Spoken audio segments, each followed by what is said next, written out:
প্রায় ৪ মাস পর সকাল থেকে একে একে খোলা হয় কিশোরগঞ্জের ঐতিহাসিক পাগলা মসজিদের দান বাক্সগুলো। প্রতিটি বাক্সেই দেখা গেল টাকায় ঠাসা, যা দান করেছেন দেশের বিভিন্ন প্রান্তের মানুষ। শুধু টাকাই নয়, বৈদেশিক মুদ্রাসহ স্বর্ণালঙ্কারও দান করে যান অনেকে। ২ ঘন্টা ধরে সংগ্রহের পর দেখা গেল মোট টাকা হয়েছে ২৮ বস্তা। এরপর বস্তাগুলো নিয়ে যাওয়া হয় গণনা করতে।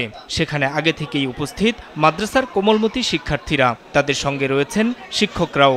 জেলা প্রশাসনের পক্ষ থেকেও উপস্থিত ছিলেন প্রতিনিধি। হাতে গণনা শেষে টাকার বান্ডেলগুলো মেশিনের সাহায্যে গণনা করা হয় দ্বিতীয়বার।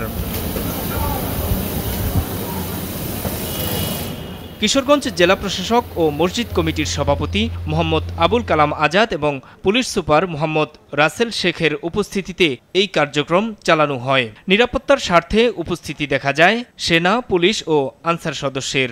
এই যে প্রতিদিন এখানে টাকা জমা হচ্ছে, এই টাকাগুলি জমার পর এখানে যাতে নিরাপদ থাকে, এটার জন্য আমাদের একটা প্ল্যান থাকে, এটা সবসময় কার্যকর থাকে। আর দ্বিতীয়, আজকে যেমন সুনির্দিষ্ট দিন, যেদিন পাগলা মসজিদের সমস্ত সিন্দুকগুলি খোলা হয়েছে, টাকা বাইরে এনে গণনা করা হচ্ছে, এটার জন্য সার্বিক একটা আমাদের প্ল্যান, নিরাপত্তা প্ল্যান রয়েছে, যেটা আমরা এক্সিকিউট করছি। আর এখান থেকে ব্যাংক ম্যানেজার টাকাগুলি সরাসরি কমিটির কাছ থেকে সংগ্রহ করেন। ব্যাংক ম্যানেজার আমাদের কাছ থেকে যে ধরনের নিরাপত্তা চান তার ব্যাংকে পৌঁছে দেওয়া পর্যন্ত সেটা আমরা করে থাকি। এর আগে গত ২০ এপ্রিল ৯টি দান বাক্স থেকে ২৭ বস্তায় রেকর্ড ৭,৭,৬৭,৫৩৭ টাকা পাওয়া যায়, যা অতীতের সব রেকর্ড ভেঙেছিল। এবার সেই রেকর্ডও ভাঙবে বলে আশা জেলা প্রশাসকের। বিপুল এই টাকা দিয়ে কি করা হবে তাও জানান তিনি। এখানকার মানুষজনের অনেক দিনের দাবি ছিল এখানে বড় একটা মসজিদ কমপ্লেক্স হবে, একটা ইসলামিক কমপ্লেক্স হবে। তো সেই জন্য আমরা কাজ করছি। ইতিপূর্বে আমি বলেছি যে এটা অনেক বড় একটা ধর্মীয় কমপ্লেক্স হবে। এখানে মানুষজন আশা করছে তারা অন্তত ৩০,০০০ মানুষ নামাজ যাতে পড়তে পারেন এরকম।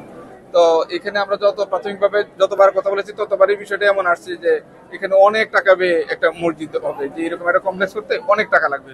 তো এই ধরনের ব্যয় করে এই কমপ্লেক্স নির্মাণের অভিজ্ঞতা কিন্তু আমাদের কারো নাই। তো এই জন্য আমরা কনসালটেন্ট নিয়োগের জন্য, পরামর্শক নিয়োগের জন্য এর আগেও সার্কুলার দিয়েছিলাম, সেটা চূড়ান্ত পর্যায়ে রয়েছে, এটা আমরা আগেও বলেছি।